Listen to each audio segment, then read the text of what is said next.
Your body didn't suddenly get weaker, and your lifts didn't fall apart overnight. Your posture didn't fall apart for no reason, and your shoulders didn't start hurting like crazy just because you slept wrong or got older. What actually happened is much simpler than that. You built your strength on a system that was never even built to last, and the first place that system breaks is always the shoulders. The truth is, most people don't want to hear that. It feels better to blame age, bad genetics, or a lack of motivation. It feels a whole lot better to think the answer is more weight, more sets, or more stretching. But what you need to realize is you can train ridiculously hard for years and still feel weak if the foundation of your upper body is non-existent. That very foundation is your shoulders. You see, most people treat shoulders like a side quest. You hit them on your push day, throw in some presses, lateral raises, and maybe do rear delts if you happen to remember that day. Then, when things start to feel off, when a bench press feels shaky, when push-ups start to feel awful, when your neck becomes tight, you assume the problem is everything except the shoulders. But science actually shows something very different. Your shoulders are not just muscles, they're an entire control system. They connect your arms to your spine and the rest of your body. And when that system doesn't work well, everything else struggles, no matter how strong you think you are. This is exactly why training your shoulders will solve all of the secret problems you have with weightlifting, and science actually proves it. Because when most people say shoulders, they're actually talking about something called the delts. These delts consist of three muscles: the front, side, and rear. And the issue with that is that everyone thinks your shoulders are only the delts. But that's like calling a car just an engine. You see, the shoulder is just one big joint system. It includes the arm bone, the shoulder blade, the collarbone, and a group of small muscles that control movement and position, also known as stabilizer muscles, which are some of the most understated muscles in your entire body. This joint is designed for freedom, not safety. It can move in almost every direction, which is great for throwing, lifting, and reaching, but that freedom comes at a massive cost. Unlike your hip, which is deep and very stable, the shoulder socket is actually pretty shallow. That means it relies on muscles and timing to stay centered. The arm bone has to sit perfectly in the joint while the shoulder blade moves smoothly on your ribcage. This happens every time you press, pull, or raise your arms. Since you're doing a ton of that while in the gym, understanding this system is vital to training your shoulders. Which leads us to what science says, which is that shoulder health is not just about strength, but about coordination and timing as well. Muscles have to turn on at the right time and relax at the right time. You can have strong delts and still have broken shoulder mechanics if the system underneath is simply not working. This is exactly the reason why your lifting program is failing, because you're chasing size and weight over control. Now that you understand why your program is failing you, we need to talk about another issue a lot of us face, and that's shoulder pain. You see, shoulder pain may feel random, but it almost never is. Science says that most of it comes from the arm bone sliding too far forward or upward inside the joint because the muscles that are supposed to control it aren't even doing their job. When that happens, small tissues inside the shoulders start getting very irritated. Pressing hurts, overhead movements feel uncomfortable, the joints feel tight, even though you stretch it every day. Now here's the part most people always get wrong. Tightness is actually not the problem most of the time.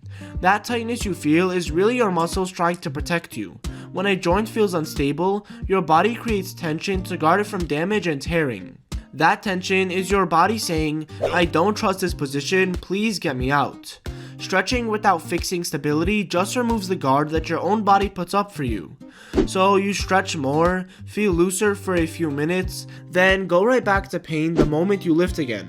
That's why so many people stretch their shoulders for years and never feel better. The joint isn't stiff, it's unstable to begin with, and until your shoulders can control movement again, your body will keep protecting itself no matter how flexible you get. So now you may ask, how the heck do I fix this?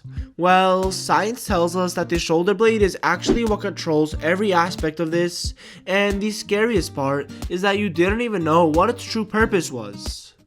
This is why the shoulder blade might be the most misunderstood part of training your muscles and lifting. Most people out there are told to lock it down, squeeze it back, and hold it there for every exercise. Well, newsflash, the lifting guy on TikTok doesn't actually know everything, especially when it comes to science. And while that cue can help in some very specific situations, using it for everything causes serious problems over time. It's like if you only used one arm for absolutely everything you did in life, that arm would deteriorate over time and you would face major problems. Luckily for us, science has the solution to the shoulder blade issue. You see, your shoulder blade is not meant to be frozen in place. It's actually meant to move. As your arm goes up, out, or forward, the shoulder blade should rotate, slide, and tilt along your ribcage. That movement keeps the shoulder joint centered and strong, which is exactly what we want. When the shoulder blade stops moving, stress builds up in the joint itself, causing you to fail. This is why a lot of strong lifters still get shoulder issues. They're able to move big weights, but their shoulder blades don't move well whatsoever. Over time, the joint takes the biggest hit of all. So you may think that you're fine now, but strength without control will never sustain itself. And to make it even worse, there's this small muscle in your shoulder that plays a massive role, and almost everyone ignores training it. This muscle plays a massive role in your shoulder strength, health, and stability, but every gym bro and influencer never even mentions it. That muscle is the serratus anterior. It sits along your ribs and controls exactly how your shoulder blade moves when you push or reach overhead. When this muscle is strong, your shoulder blade stays flat against your ribs and moves smoothly as your arm moves, which is the perfect movement and positioning that we need. When this goes correctly, pressing feels solid, push-ups feel strong, overhead lifts feel stable, but when it's weak, the shoulder blade will wing out, every press starts to feel shaky, and pain starts showing up in one of the worst ways possible. This is why push-ups done correctly are so powerful.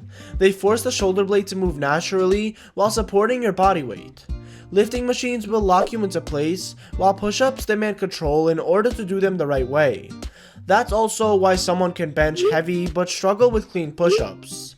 One gives you stability, while the other exposes you entirely. So when you train the serratus anterior, it should be done with low weight, focusing on control and clean reps, or with push-ups. Just recently, I posted a video all about how science explains the best way to do push-ups. So when you're done watching this video, you can check that one out if you want to start training this muscle effectively. But training this small muscle in your shoulders still won't fix everything. And what will is probably something you've never thought about. What most people have come to realize about lifting is that the way you breathe is very important. But what many people don't know is that your shoulders and breathing are actually very closely connected. This is because your shoulder blades sit directly on your ribcage, and your ribcage needs to move in order for you to breathe well. When shoulder mechanics are poor, rib movement becomes limited. Science shows us that when this happens, a lot can go wrong really fast. Your breathing will start to become very shallow, your core stability will drop entirely, and then finally, you lose all your endurance. This can be one of the scariest things to happen in the middle of a lift, so it's vital that you take your shoulders seriously so it doesn't. When the shoulder blades start to move better, the ribs follow that and expand better. That leads to deeper breathing, better trunk control, and stronger force transfer through the entire body. This is why fixing your shoulders often improves performance everywhere, not just in upper body lifts. Your body works as one system, not a bunch of separate parts. And since the brain is the control system of your body, you know that we have to talk about ego. You see, shoulders don't respond well to sloppy and lazy reps. They don't like bouncing weight, rushing movements, or cheating through ranges of motion. What your shoulders need are clean, controlled, and complete reps. This is why you need to train your brain to limit the ego, stay humble when lifting, and seek form and control rather than the number on the rack. Chasing weight without control turns shoulder training into a bunch of joint stress rather than real progress. Strength still matters, but it has to come from quality movement and reps. If your shoulders feel worse after training instead of better, that's your sign something is terribly off. Your goal should never be lifting more, it should be lifting better. If your training feels stuck, if your shoulders feel tight or unstable, or if your strength doesn't carry over the way it should, this isn't a motivation problem, it's not bad genetics, it's your structure. Training your shoulders is the baseline of everything else. Once you start implementing this into your program, you'll find that it's your chest, arms, and back that actually benefit the most from all this, which is what you wanted in the beginning. Your shoulders are easily one of the most overlooked parts of your body, but easily one of the most important. Training your shoulders the right way doesn't just make them bigger as well. It makes your whole body stronger, more coordinated, and harder to break. That posture problem you've always had, fixed by training shoulders. The pain you started to feel and blamed it on everything else, training shoulders takes care of that. Your shoulders are what allows force to go through your body the way it was meant to, while helping and controlling your breathing so you can get them more clean and controlled reps. Stop treating shoulders like a side muscle, start treating them like the control system they really are. Because once your shoulders work the way science says they should, everything else finally starts to make sense.